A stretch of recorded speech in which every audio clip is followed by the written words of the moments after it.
Tai kaip atsiranda tas antro tipo diabetas? Tai kasa yra tas organas, kuris kontroliuoja mūsų gliukozės lygius. Paprastai tariant, kai kasa nebedirba tinkamai, mums atsiranda diabetas. Bet žinau, kad tokios informacijos jums neužtenka, nenoriu būti per daug moksliška, bet lyskime truputėlį giliau gilumą, tai o kaip ta kasa pradeda dirbti nebetinkamai. Ir čia noriu perspėti, kad kasos darbą galima atgaivinti, galima pagerinti ir laikantis visų nurodymų, iš tiesų tą viso diabeto cukraus sukilimo problemą galima išspręsti netgi ir per savaitę. Angliavandeniai yra tas dalykas, kas yra labai susijęs ir yra viena pagrindinė priežasčių, kodėl atsiranda antro tipo diabetas. Kas yra tie angliavandeniai? Angliavandeniai yra duona, angliavandeniai yra visokie makaronai, visokie saldus kepiniai, bet kokie kepiniai, ką dedame miltus, tai yra bulvės, tai yra ryžiai ir taip toliau. Visi šitie dalykai, kas turi krakmolo, kas turi pridėtinio cukraus, yra angliavandeniai. Kas dabar vyksta su tais angliavandeniais? Angliavandeniai virsta pas mus į gliukozę. Ta gliukozė yra paduodama į mūsų kraują ir jau tada visą tai keliauja į kepenis. Ir kepenis yra tas dalykas, tas organas, kuris sprendžia, ką dabar daryti su ta gliukozė. Tai dabar ką daro mūsų kepenys su ta gliukozė? Tai pirmiausia vieta, kur yra siunčiama gliukozė, yra ląstelė. Dabar, kad iš tiesų ta gliukozė patektų į ląstelę, išsiskiria toks dalykas, hormonas, vadinamas insulinu. Tai insulinas yra kaip durų atidarytojas, kiek tos gliukozės įeina, kiek neįeina. Tai čia yra pirmoji vieta, kur keliauja gliukozė su insulino pagalba, į ląsteles.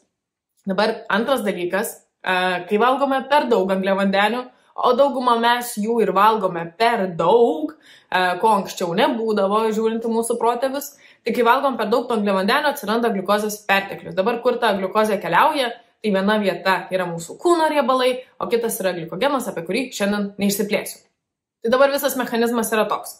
Suvalgom angliavandenių, angliavandeniai virsta į gliukozę, jos dažniausiai yra ir pirmiausia vieta, kur yra siunčiamos, tai yra ląstelė. Mums reikia prisigaminti daugiau insulino, kad ta gliukozė įeitų į ląstelę ir tada insulinas mažina mūsų gliukozės kiekį, bet kai turime perteklių, atsiranda toks dalykas kaip gliukogenas, ir būtent jis yra atsakingas už tai, kad mūsų per mažas jų cukrus kiekis kraujyje padidėtų. Tai dabar kas vyksta, kai mes valgome per daug angliavandenių? Tai mūsų ląstelė ilgainiui, jinai, kaip ir mes kiekvienas žmogus, nuo per didelio krūvio, nuo per didelės įtampos pavargsta ir nustoja dirbti taip, kaip jinai turėtų dirbti, nes tiesiog iš jos reikalaujame per daug.